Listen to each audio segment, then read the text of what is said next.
балдарга барганда мен өзүмдү подарка алып бара баштадым да. Сүйлөшөсүң, эмне кылып атасың, кандай кылып атасың, аны эмне болду? Мисалы мектептен 5 алдыңбы деп сурабайм. Анткени ал уже бул удар. Анткени мектептен 5 алып келбей калсам, атам мени карабай коет. Мектепте мугалим эмне деди десе, мугалим сен жаман, мен жаман деп койгон болсо, мисалы бала мугалим жакшы десе калпы чогуу калат. Ошон үчүн мектеби тиги жөнүндө ал качан сабактын деңгээлине барганда анан кийин дайыма мугалим жөнүндө сүйлөп аткандагы ошо мугалимди эч качан жамандабайбыз да.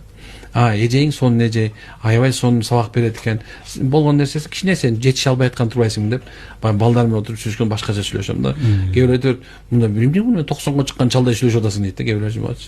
Азирет Али радиаллаху анхунун да бир сөзү бар. Муну эстеп калабыз дайыма. Балдарыңарды өзүңөрдүн заманыңар менен эмес, балдарыңардын заманы менен тарбиялагыла деген сөз бар. Ошондой сөз барбы? Бар бул сөз. Бул айтылып кеткен сөз. Азирет Алинин көптөгөн сөздөрү бар, илим билим жөнүндө, тарбиялоо жөнүндө. Караңыз эми, бул сөздү мен айтайын деген максатым эмне? Ошол ата энелер субханалла, бизде мурун мындай эмес болчу, мурун жок болчу дештен мурда бала мисалы сүйлөшкөнгө аракет кылыш керек.